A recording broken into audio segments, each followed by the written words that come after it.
twagarutse turagarutse nyuma y'uko turogojwe n'ibikorwa bitari byiza.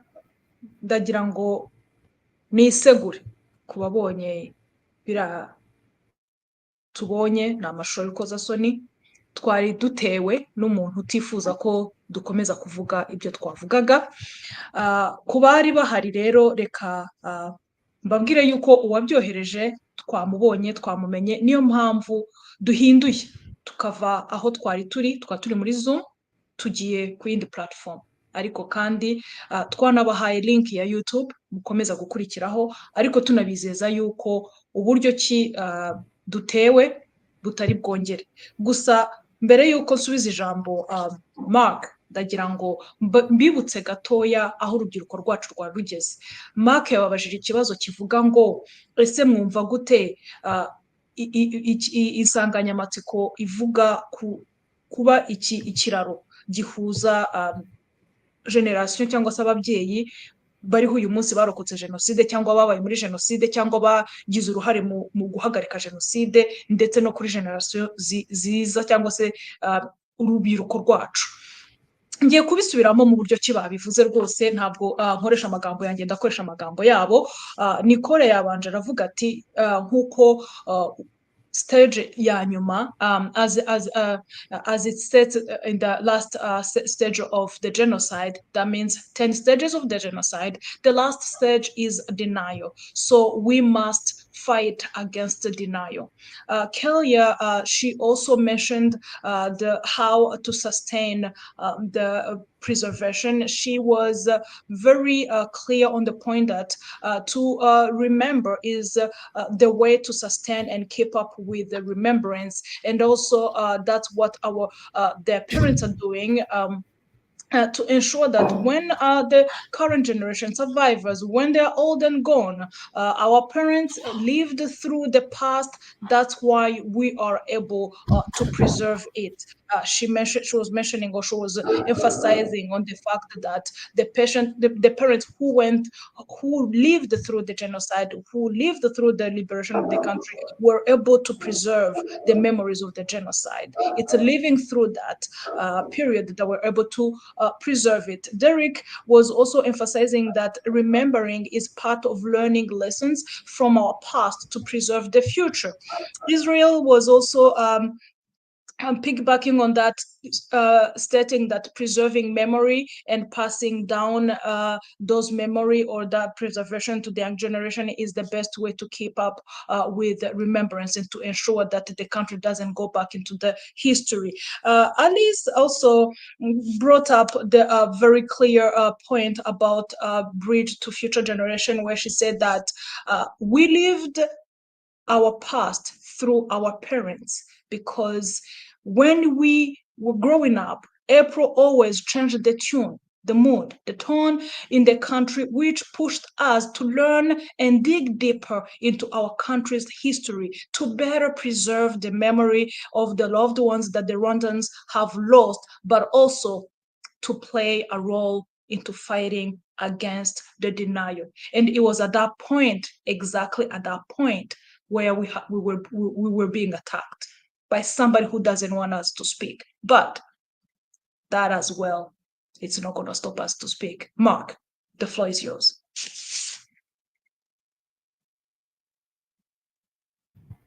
Thank you so much, Yvonne. And young people, thank you for your resilience. We are back. Now we know why we are fighting, isn't it? By the time we closed, it was your turn, Nuru, to tell us what you think, and then we'll move on.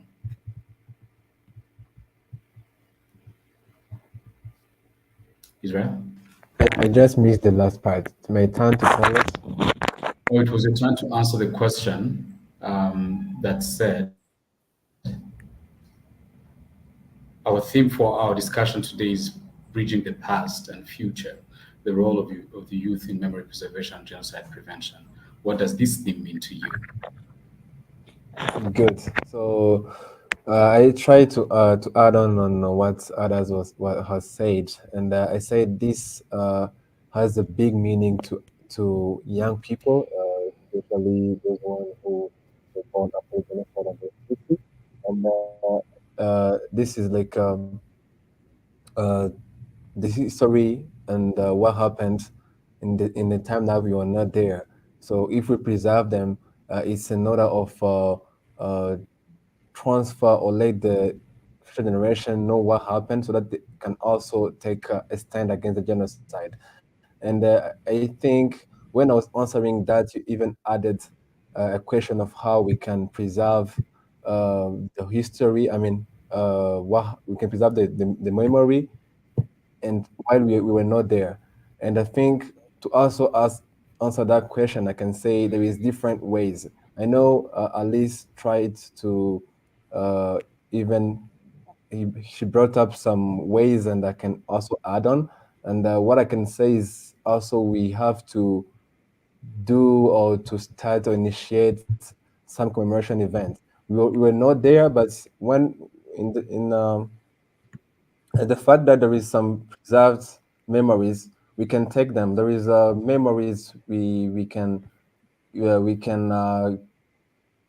take our time and go visit some memorials and also take care of survivors. And taking care of survivors, we can use our talents. If we are good at writing, we can we can write their testimonies and put them in book, document everything we know, because there is a not a big, but you can say even a big number of people who committed genocide and who also want to erase or to hide the truth. And I think in preserving the memories, this will be a good tool for us to even fight those ones who want Rwanda to go back into the history of the tragedy of 1994. And going to memorials and take care of the memorials, this will also be a nice thing to do as young people, where we can uh, have those memory written somewhere, kept somewhere, so that the people who will, I mean, young generation that will come, maybe our kids, people who will come in the future, also can come and learn from what happened. And in a nutshell, I can say I can keep urging young people to even uh, do different conversation, either in schools and abroad.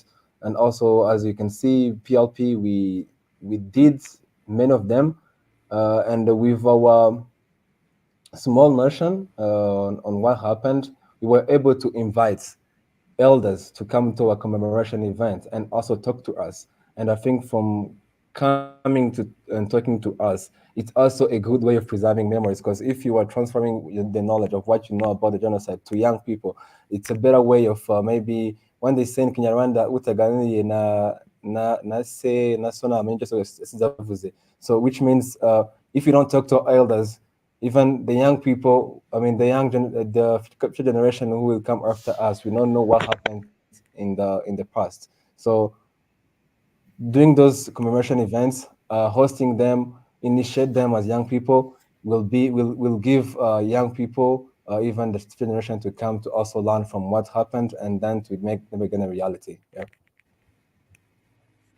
Great, thank you. And you kind of mentioned it. Let me also go to Derek. How can the youth contribute to memory preservation? I don't want to sound like I repeat most of what my fellow panelists have said already, but I think first of all is acknowledging it and understanding that it is our history. It's not something that you can ignore. I guess quickly, if people who, as soon as you step outside of Rwanda and you introduce to yourself to anyone, tell them you're from Rwanda. It doesn't take so long in the conversation for them to ask you about the genocide. And this is a history that is of Rwanda, but is also of every Rwandan.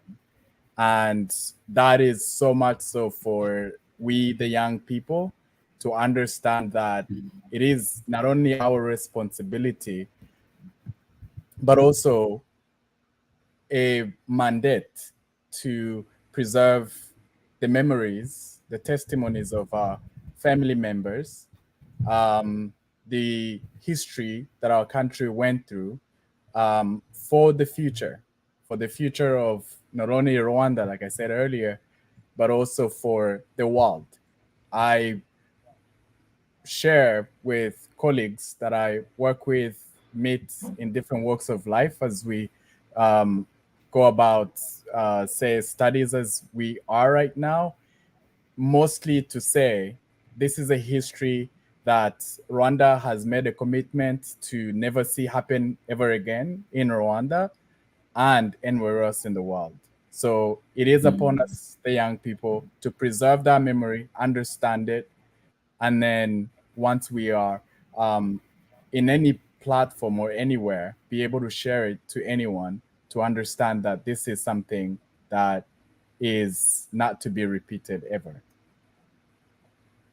Yes, truly, preservation of memory contributes to genocide prevention. I'm going to go back to you. One of the things that you mentioned was information. You keep on repeating it. Nuru said, one who does not speak with the parents can never know what their great-grandparents said. It's a Rwandan proverb. I've tried to translate it. But you also kept on mentioning learning. And to Nicole, where can people, young people today in America, but also to the rest of the world, Rwandan diaspora, where can they get information, credible information about the genocide against the Tutsi? Thank you, Mark. Again, I would like to take this time to acknowledge the fact that we need to leverage these digital platforms and technologies that we have to preserve and disseminate historical knowledge and memory of our loved ones. So some of the websites or some of the sources of information that have been proven to be credible are, first of all, talking to survivors, right? Having survivors share their testimonies, either in books or oral histories, and having digital currency over that.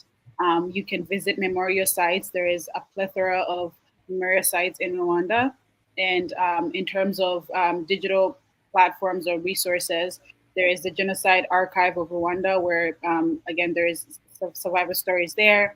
You could do the Genocide Research Hub. You could also do KWIBUKA.org, is a great resource as well. There is also KWIBUKA podcast, which is great for those that like to listen. There is books of survivors, such as Left to Tell by Immaculée, or authors like Consolé and others. And then there is also an eyewitness platform by the US Seashore Foundation that can also be used. I'm pretty sure there is plenty more, and my colleagues can also be a great resource in terms of sharing. Thank you. Thank you so much for sharing those resources. And I can also add that if anyone used the Minubunga website, there is also lots of information, and that can also come from the speeches by the minister, which many of them are well researched. And now, it's one thing that some people can get to these platforms, but there are even those who might not be able to use these platforms that you've talked about.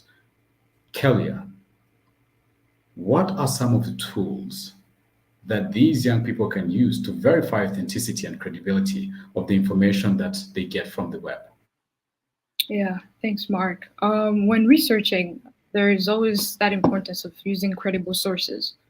And a credible source has to be having some depth, objectivity, the currency, as my colleague said, authority, as well as a purpose. So when using these resources, when you go on the web and you search for these different articles or films or podcasts, first thing you have to ask yourself, how relevant is this source? Confirm its bias, because you don't want to be misled and you don't want to follow the wrong information, because there's lots of wrong information out there in the internet. Second is also ask yourself, who's the author? Did they use any testimonies in their source? And before you actually start digging deeper in it, reading or listening to it or watching it, think critically and ask yourself, how does this really relate to the truth? And with that, we'll be able to really use the right information that is credible. And to start with, there's all those great resources that Nicole mentioned. To add to those, I would say authors like KWIBUKA website, which is currently hosting this event, films like The 600 and many others. Great. And many, many others. And when I was speaking to you, you mentioned authors who write even to young kids. To me, what can you say about transmitting memory now, not only to the young who are your age and younger, but even to younger kids who are at the age, 6 and above when you started hearing about the genocide against the Tutsi? Yeah, that's a very, I think, critical thing that we have to really start thinking of, because it's essential that we are engaging the youth, but this youth will essentially grow and there will be an older generation at some point. And those who have to remain with the torch and actually lead the way are those younger to us. So authors like Claver, Irakoze, Gaël Faye have really led the way in making comic books that are really engaging to the young generation, to the younger generation to that age. That is also informative, because this kind of information, the genocide against the Tutsi, was done to a very high magnitude that sometimes it's hard to break it down and explain it to younger kids, infants as well as toddlers. And so it's really imperative that we think of how to really inform them while not scaring them, but also critically educating them, because it's essential that they understand the truth, but also stick with it as they grow. So it's essential that we start getting into that as we have creative youth, to start thinking of how to make movies or cartoons that kids can use, as well as books and small discussions. And this really starts in the nuclear family.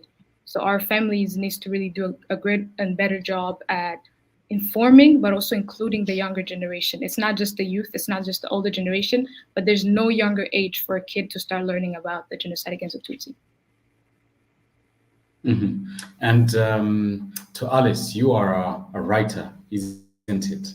And eventually I also ask the others, how can writing contribute to preservation of memory?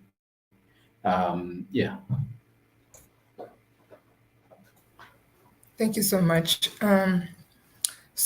Writing is a form of, of putting down testimonies, putting down memories, putting down any form of, understanding into writings that last. Because once you write something, it lasts beyond your own life, right? And I will take an example for the book that was launched on the 7th of April this year during the Commemoration Week by the women of the Avega. It's called Attendez-nous, which translates to listen to us. So they've lived so long enough. They've lived through this horrific, period of the 1940s against the Tutsi, but they went on to move on to, after so long, after 30 years, they went on to write their own testimonies. So these people are getting old, right? Our parents are getting old. It's a new generation, but what they write, what they put down to writing will last longer than their own lives, to feed back to the younger generations, the youth of now, and as Kelia said, the younger generation, the children, right? So the importance of writing, the importance of, documenting in general, be it writing, be it films, be it documentaries, is to last longer and preserve the memories. Let me just point out one thing, because as to why we need to preserve this memory, because we need to also hint on that. 30 years from now, we'll be the leaders, and still we have so many fugitives, the perpetrators of the genocide against the Tutsi at large in so many countries. We have the challenge of denialism, which we also have at the current moment. So we need to have facts. And for us to be able to equip ourselves with these facts, to draw back to the real testimonies, to the historical writings, to the historical, anything, any material that we have to preserve the memories, we need to go back to that. So these writings, if I can say, the importance of having documented history is to be able to last longer on the battlefield of any challenge that we might face against our history. Yeah, thank you so much. Indeed, the genocide against the Tutsi is a fact. It was stated by the United Nations, but also the courts have said how it happened, and it is a fact. So But we also know that there is denial. And I'm wondering, this will go to the whole team. How can you are doing something here, but how can the rest of the youth, mostly in the diaspora, contribute to the fight against denial and denialism? Yeah, let me start with Nicole. Thank you, Mark. That is a great question. And like we've already mentioned before, we need to challenge these denialist narratives fiercely. Wherever you encounter them, whether online or in person, we need to respond with factual evidence, with logical reasoning, and empathy for the survivors, especially most of us have mentioned that most of those survivors are our parents, right? So we need to challenge that. We need to raise awareness, especially of events such as the one we're having today or the upcoming KWIBUKA 30 that's happening here in Maine. We need to raise awareness of those kinds of events where people can come and learn, right? And then the other thing I can say is to support the survivors and, the survivors of the genocide and members of their family that have survived. And another thing, lastly, that I could say is to advocate for justice, and that can be done by signing petitions. Like the other day, I was talking to somebody. I think the Secretary of State of the United States has put out a statement that was not factual at all, and there is petitions that you can sign to challenge a narrative like that. So there is utilizing technology to leverage the challenges that we face would also be a great start. Thank you. Great. Any other person who can respond? If I can add on that. Right. So for most of the youth in the diaspora, they are living in many countries where the fugitives are living in.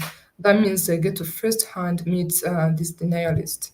So it means so much for them to equip themselves with the facts, just as my colleague mentioned. The reason why I'm raising this is because they're the first ones. They're living in the same communities, and if they find you when you're not equipped with the knowledge about your own country, that means they can even easily turn you into a revisionist or even a denialist yourself. So it's so important for them to equip themselves. I know there is a thirst to learn, there's a thirst to have the information, and they can also always refer themselves to the mentioned avenues, channels of getting the credible informations. Thank you. Great. Any other person to answer, contribute to that? How can the youth in the diaspora contribute to the fight against denialism? Yes, I could add to that. I want to stress again the idea of learning and understanding, and including all the resources that we've already mentioned, that my colleagues have already mentioned as well. There's also a resource of virtual tours for these memorial sites. That includes the memorial site at the Gisozi, as well as Murambi.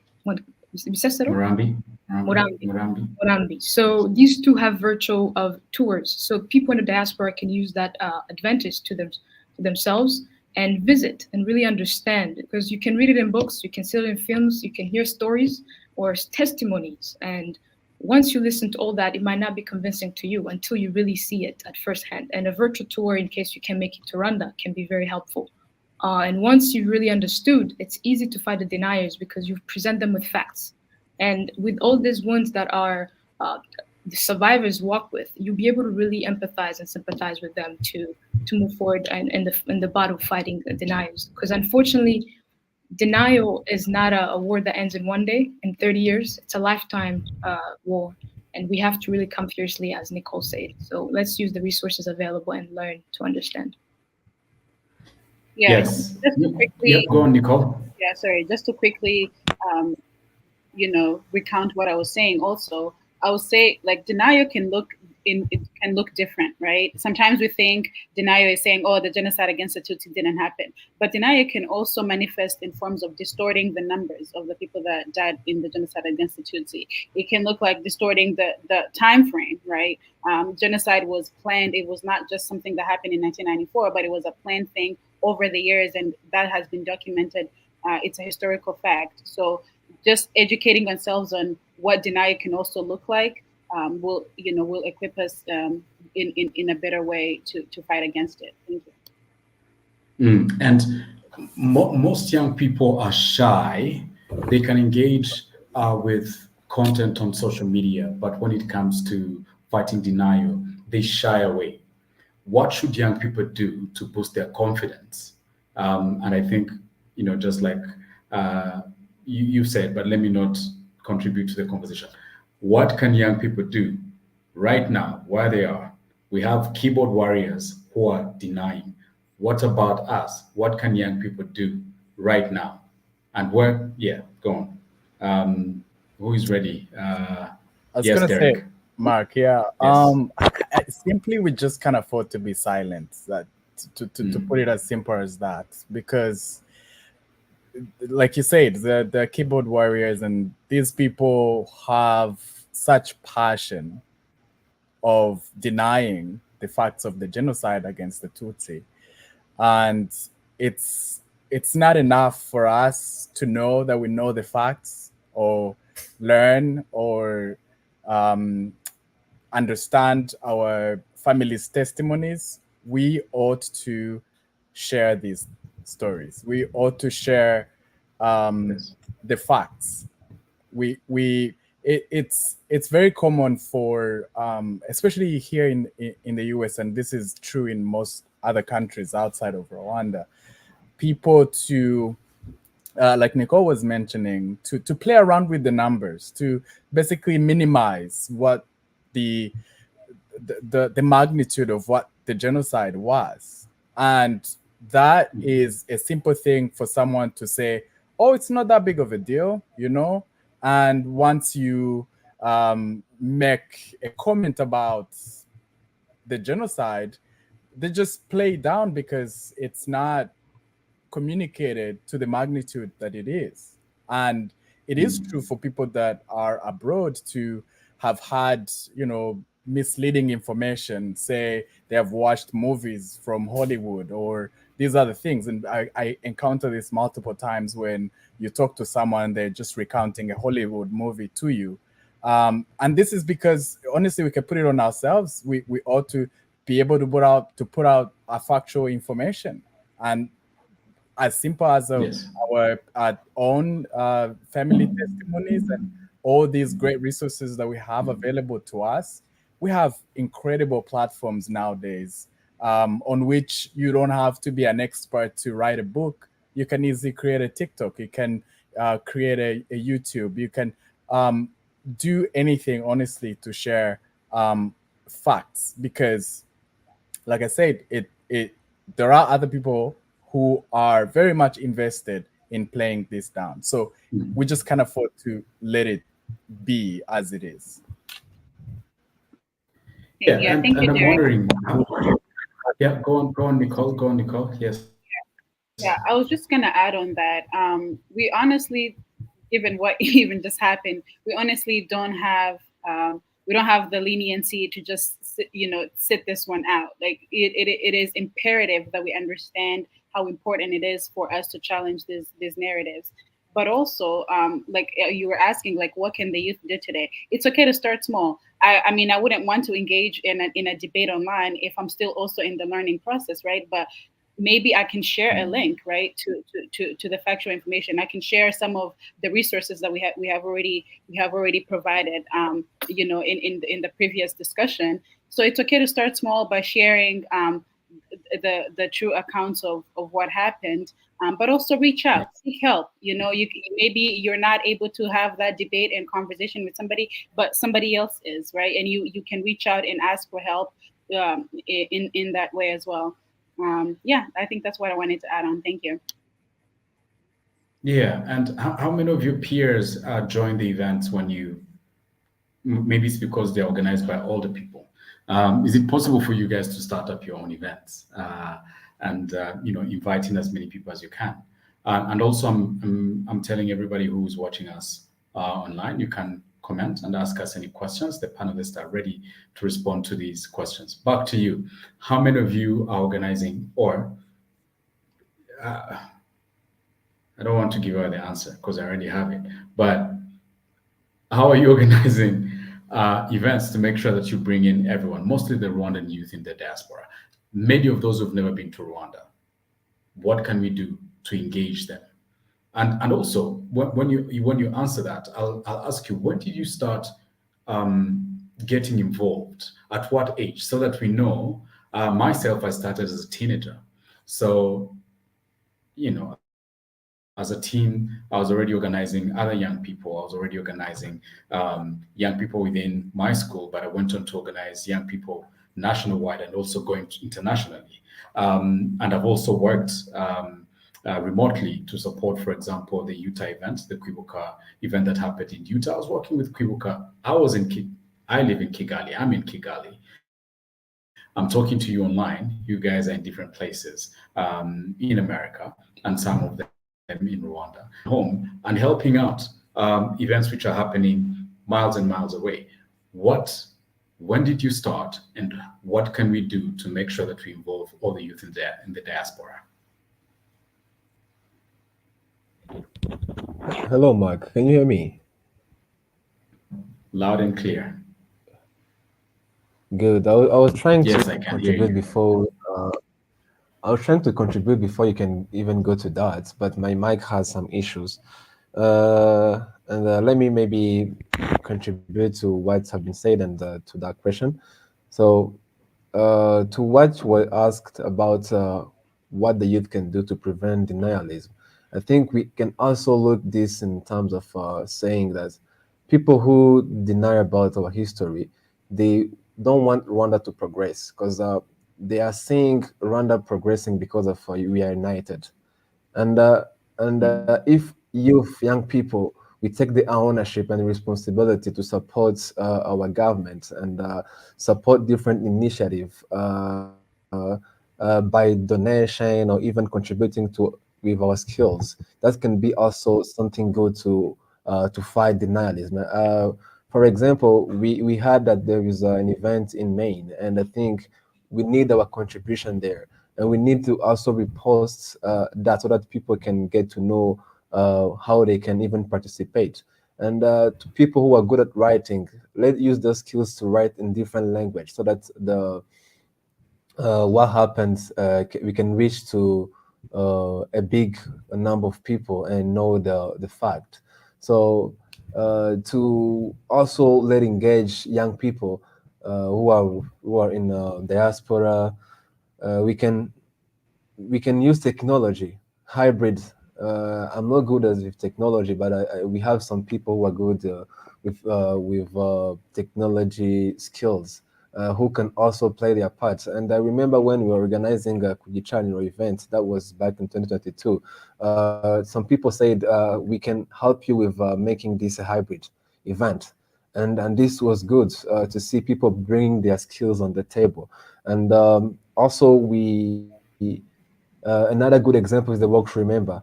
Back then, not most of young people in that time were not feeling comfortable.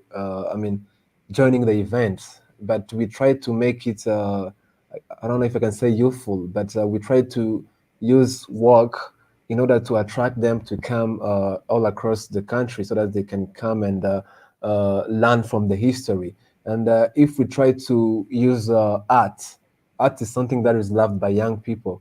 If we use arts in the commemoration event, I think young people will be also attracted. If you use music, because most of us listen to music, and music is also a good tool. Music was used in 1994 to call out people to kill. But I think for now, as young generation, we can use it to call out young people to fight against the denialism or even genocide ideologies. So I think we need to sit as young people, think outside the box and see Because if I'm giving you an example of the recent event we did as PLP Kujichani, we tried to bring in art, and where we were asking young generation to paint what they think, reflecting the 30 years ago and the 30 years to come. And we asked them to reflect and provide their message, either to survivors or even to the world, and say what they think can happen these next 30 years. And thinking of it is also a way of taking a stand for it. So young people loved it. Not all of them were good at painting, but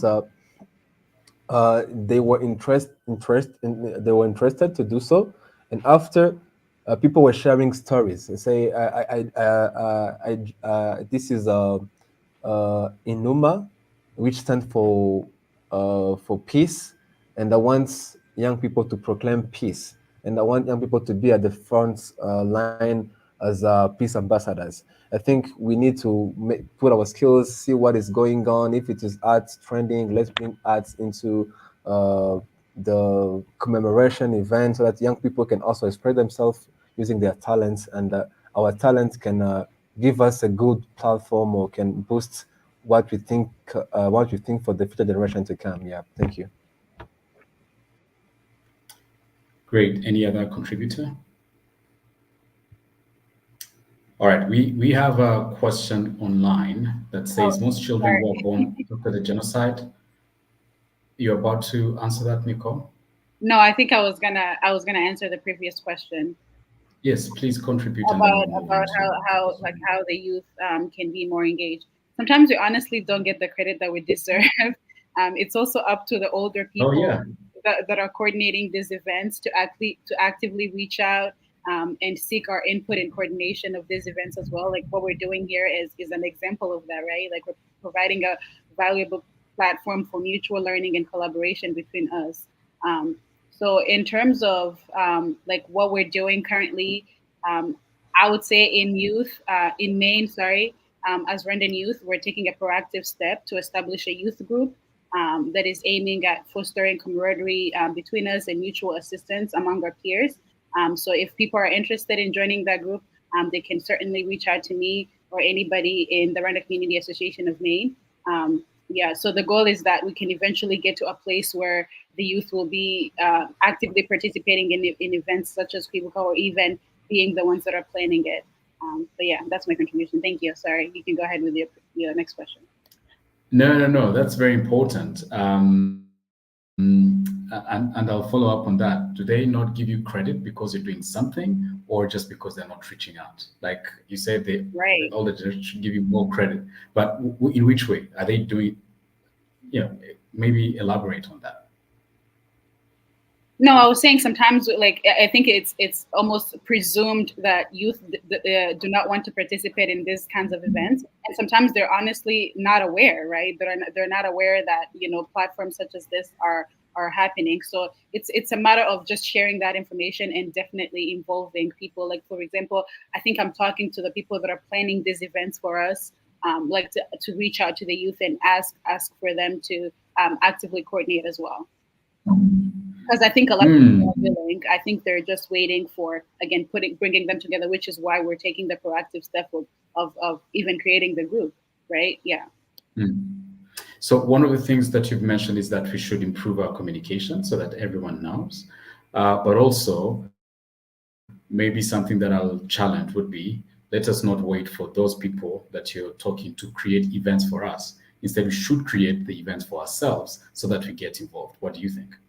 Absolutely. Yeah, absolutely. Great. Yeah, actually, and Derek, talking about, I was actually going to come to you. Go on, Derek.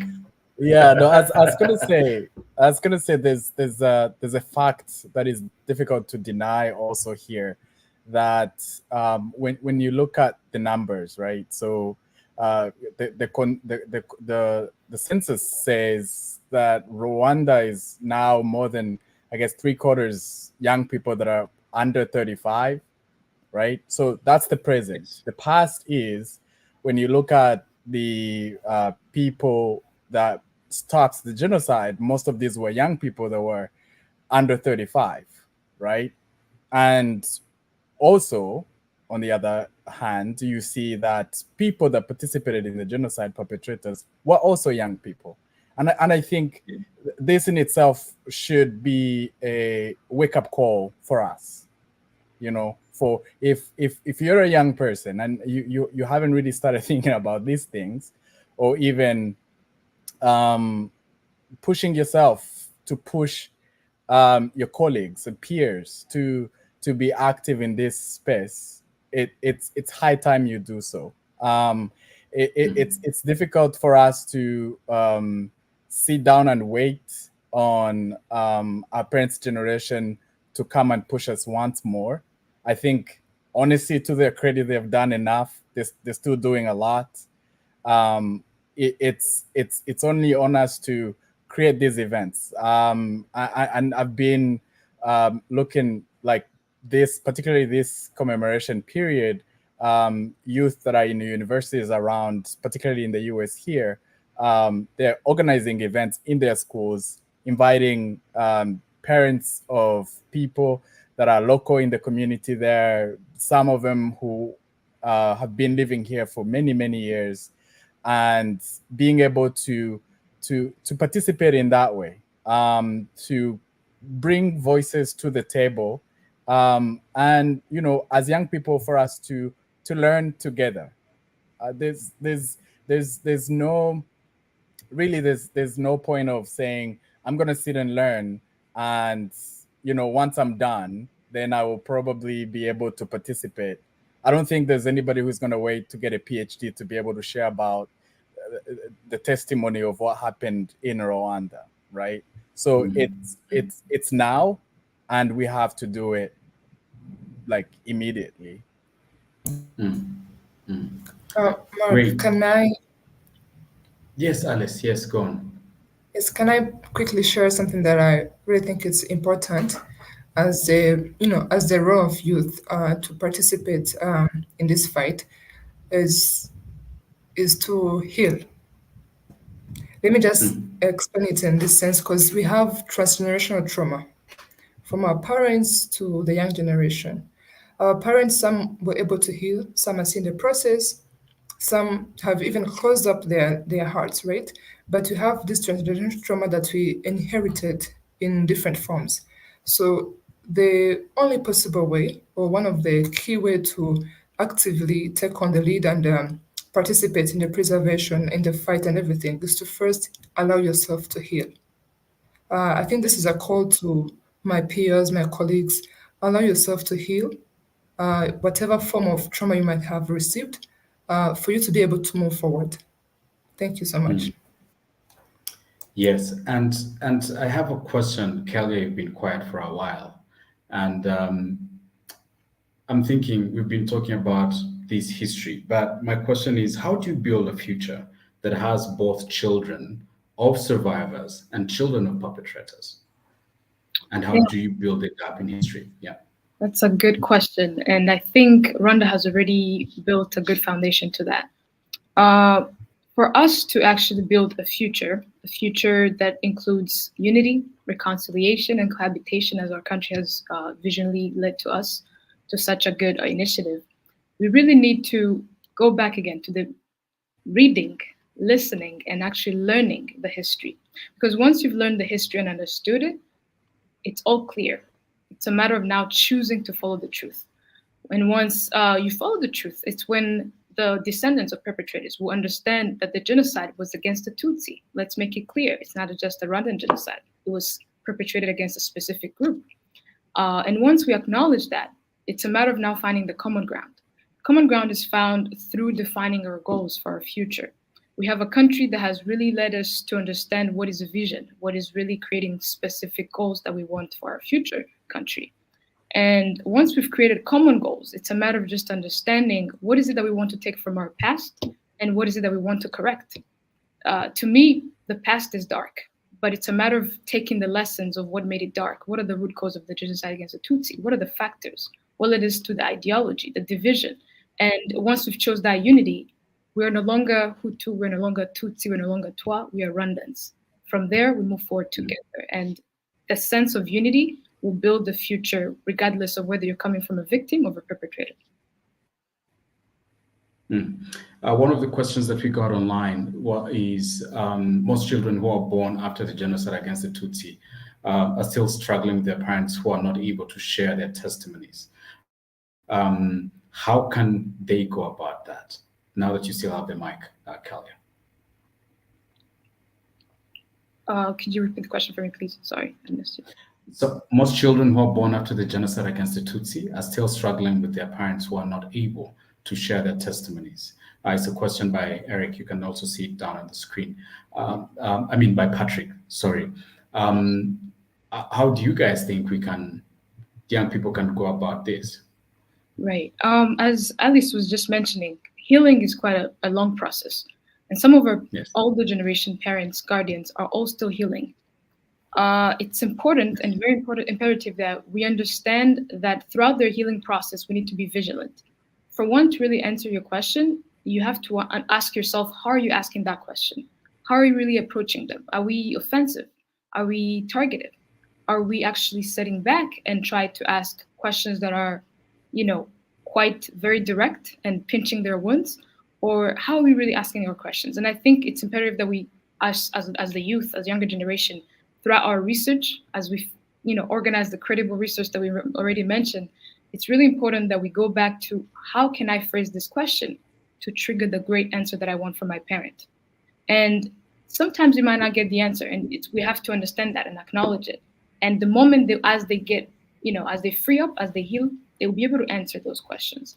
Sometimes you might not hear the answer directly, but you might have to pass through something else, such as maybe the older siblings who've had to witness their parents heal. So it's quite a tricky question, and every person is different.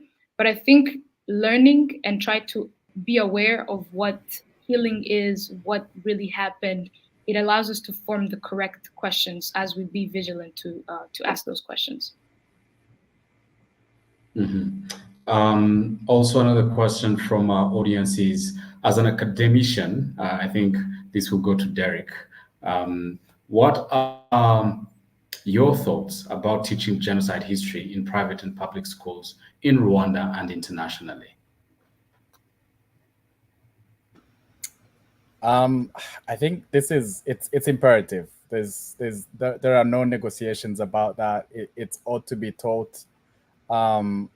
I think we as a community are doing very significant efforts in bringing these events to be such as this, the annual KWIBUKA period, but it ought to be put in the curriculum, and to make sure that it's intentional. Word that is written, word that is taught, carries on generations, and that's actually one of the solutions to make sure that this becomes a cross-generational conversation.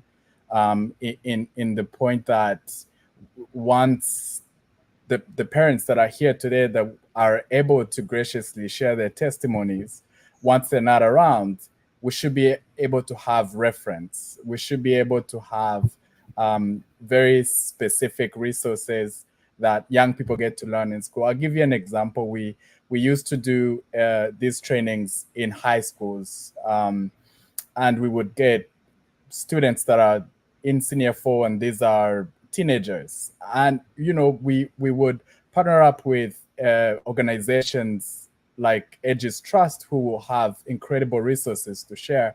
And you would hear from these young people that, surprisingly, it's the first time that they've had this shared in such detail.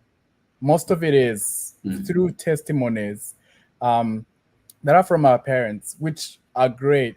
But there's also that need for that great detail of understanding really the truth, the history of the genocide. It did not start in 1994.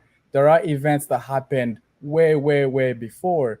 In 1959, all of these events that led to what we ended up seeing in 1994. So all of these things need to be documented and taught in schools. I cannot emphasize this enough, and I think it's upon it's upon us as the young people, it's upon the government and even international organizations to make sure that it's not just, this is not Rwanda's only responsibility, it's upon the world. The way to make sure that this doesn't happen ever again. These events and the facts and history needs to be taught in schools all over the world, honestly. As we come to the top of the hour, one of our person following us has asked a question saying transgenerational trauma is a significant issue. So how can young people effectively address it without being negatively affected themselves? That is a good it's question. Open. Yeah, go on. Yeah, that's a good question. My dad used to say all the time, like, the best revenge is your success, right? I think the fact that we're sitting here as youth that want to actively learn, but also to understand the gravity of our past. I think that if we can engage in collective healing, if we can engage in collective support, seek support where necessary, and just strive for a better future, I think that is a way we can look at our past, not in in a victim mentality necessarily, but more so in, okay, this is our past. How can we ensure that this never happens again? And how can we ensure that moving forward, we do not pass this along, but rather pass on greatness as we move forward? Thank you. Great. Any other contributor? Yeah, I want to add the idea of actually even awareness, understanding. There's so many people that don't understand that we have this transgenerational trauma. So understanding the genocide and understanding its effect, consequences, and what it really leads to, whether it's the direct and indirect consequences, would allow us to actually face its consequences. So trauma is one of the side effects. And once we've understood the root cause, we can actually address it. And there's always different factors of how we can address this, some of which there's medical factors that can help. Others is community. I want to stress back to something that talked events like the PLP that are organizing different initiatives. So our past initiative, Remembering Together. So the stress of having a community, which our government had really stressed for the past 30 years, whereby they allowed survivors to come out of their homes and commemorate with others and not being lonely. And that's one way of dealing with trauma. So as the youth, we have to really sustain that, be able to come together, events like this, where we come and converse and have different discussions that are constructive. And so I think the moment we sustain some of these initiatives, so start with what's already there and start more to allow us to connect more, because a trauma eventually, if we go psychologically, has to deal with loneliness as well. And so we need to really address all the root cause, but also ensure that the unity and conserve that connection that has already been put in place. Pacifica Dukunda online has just written, let me come back to you, has just written that community healing initiatives and special therapy approaches can play a pivotal role in encouraging those parents who are not able to open up about their experiences. Thank you, Pacific, for your contribution. Yes, Nuru. I was going to contribute to what Kelia was saying. I think because of the genocide against Tutsi, some people lost trust into each other. So you will find some neighbors closing doors to each other. So we need to break that by paying visit to each other and connect more and create event that can let us connect. I'm seeing young people doing some open mic event, and I think this is something we can encourage young people and whoever want to do so, to do that, so that we can create a community that lives in harmony. We are living in harmony now, and we need to really make that bold and call out people to also feel free to even visit each other, either in different neighborhoods, and yeah, that's it. Great. We are almost at the top of the hour, and I'd like to know what are some of the events that you guys are planning? So which people can get involved in. Yeah. sure, there's different event that's being planned, either by youth, even the government. There is this event which will take place on Monday. It's a Café Littéraire, I think, and that this will take place at KGM, Kigali Memorial.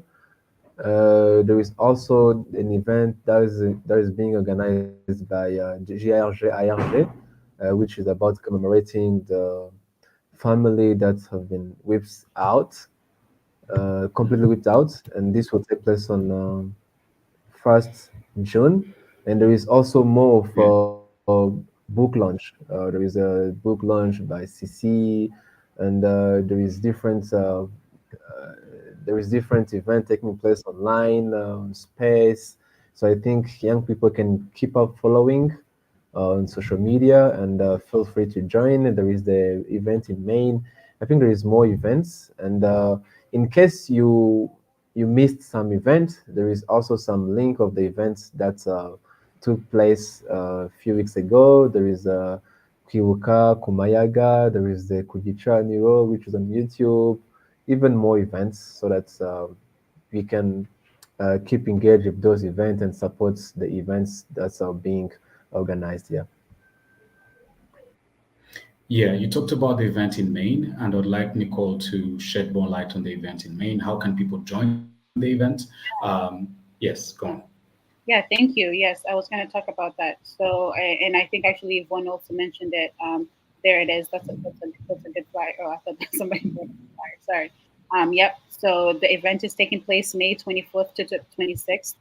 We're commemorating at the U.S. level here in Maine. You can sign up on the IBUKA website, ibuka.org, and then join us. Please RSVP. I think they can share either the link on YouTube, or you could just visit that website. Yeah, thank you. And then also we're Yes. Yes. just encouraging people. Again, we're launching the youth group here in Maine. So if anybody is online, please reach out. Thank you. Great. Now, as part of our closing remarks, I want you to tell me, how do you think youth in America or youth in the diaspora can collaborate with the youth in Rwanda? Because in Rwanda, we have very many initiatives. And also, I know that the Rwandan youth are not about just genocide, walk to remember, our past, and many. I think we can even do more events. We have 100 days, and I hope that we'll be having events that can contribute all over the country in Rwanda, but also all over the world. In which way can the youth in Rwanda collaborate with the youth in the diaspora during the commemoration, but also beyond that? Who should I start with? I can break the Kalia, silence. go on. So thanks, Mark. That's a really good question. And I think we're already doing that. Currently, you're in Rwanda, we're in the US, and we're already collaborating. I think we Yeah. should start with already established initiatives to give us a start, right? Thanks to people like PLP, our past initiatives. I've mentioned, they said Kujicaniro, and many others. And through established initiatives like the IBUKA initiatives and those PLP, our past, we have platforms, we have internet that can really help us connect despite being far from each other. So we need to really start having chapters of those events around the world so that the diaspora doesn't feel left out. As we know, the diaspora is named to be the sixth province. And so we need to really be that sixth province, even in action. We need to be partaking in these events, whatever, if it's online, we need to actually show up. So it requires effort on both sides, and it requires us to eagerly want to participate and partake in what's already there. And from there, we draw innovative ideas to actually start new ones so that both initiatives can start to be shed light on and start to collaborate. Because you collaborate because there's two initiatives that are already started on both sides. But in case as we already collaborating on what's already there, in that sense, it's a matter of opening a new chapter. So we would love to see a PLP chapter in the United States. We'd love to see our past initiative chapter in the United States and many others. And through that, It won't be more of where you are. It's a matter of where is our youth, and can we just collaborate and start events. So I think moving forward, this past 30 years has really showed us what the youth can do, and I think we're capable of really maintaining and sustaining what's been built. So thanks for really showing those different great links, and people should really start looking to that and participate, not just look at it. Yes, yes. Any other contribution before we wrap up? Great. Just to let you know that if you're there and you want to learn about the genocide against the Tutsi, Aegis Trust and the Kigali Genocide Memorial has platforms that you can use to learn. You can visit our website, kgm.rw, which is very easy, kgm.rw, or you can visit aegistrust.org. You can get that. But also to remind you that KWIBUKA website also has more information. ibukausa.org is one of those. You can also visit minubumwe.org.rw, which is a website that you can visit and have more activities. But also, we've talked about few organizations here, but there are more organizations. IRG has activities. 100 Children Survivors has activities, and many more other organizations have activities, and we should get involved in those. And if you are a part of any of those when you're still in Rwanda, it's up to you to start those in the diaspora. And it's easier to work with KWIBUKA, but it's also easier to work with the embassy. But also you can reach out back to us who are in Rwanda to make sure that we support you. As we come to a conclusion,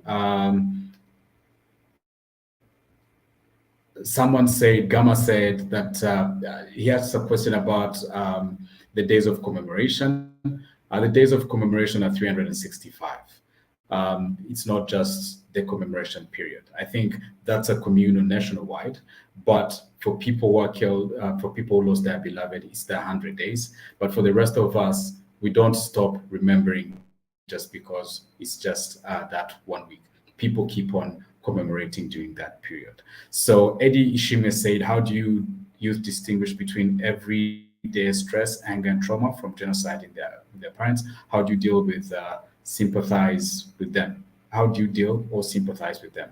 I think these are some of the conversations that we're going to keep on discussing going forward. But as for now, let me thank everyone who came for this discussion today. It's the first among many that are going to follow. And let me thank you, Kalia, for your time. Thank you, Nicole. Thank you, Israel. Thank you, Derek. And thank you, Alice. Back to you, Yvonne. Thank you very much, our youth. Before I just, let everybody go, I think what I can just, add to what Mark said in regard to what Eddie Ishimwe mentioned, it's not easy to distinguish everyday stress, anger issues, trauma related to the genocide, or trauma related to other reasons. For that matter, mental health related problems are very complex problems, and they need a proper diagnosis. Let me emphasize that. Mental health related problems require a proper diagnosis so that they can be treated accordingly. Because you have a parent who are a genocide survivor doesn't necessarily make you a traumatized person. People who live with trauma, it doesn't mean that. But also it doesn't mean that you cannot have your own stress or anger issues or trauma that related to other reasons. So I would like to emphasize that proper diagnosis is imperative so that you can know exactly what type of mental health related problems you are struggling with, so that you can even have a better way to deal and cope with it. Now, back to our youth. I cannot thank you enough for your time, your contribution. I'm not going to say that I was impressed, because I knew what I was getting myself into having all of you here, because like I mentioned, I've worked with some of you in the past. Some of you are new to me, but I'm just, happy to see that Mashami Yashibutse, whether from genocide survivors or non-genocide survivors, we are here and we are stronger together. So listening to all of you, I have no doubt that we have a stronger Rwanda that we are looking forward to. So keep doing what you're doing. Thanks for being here. Thanks for understanding that to build a future and a stronger Rwanda, we need also to understand our past. You are doing a great job. Keep doing what you're doing. Thank you for the audience, parents, youth, anybody who was here to contribute to this great conversation. Thank you for being here. We are really appreciating your time. Now, I'm going to have to wrap it up. Thank you. Goodbye.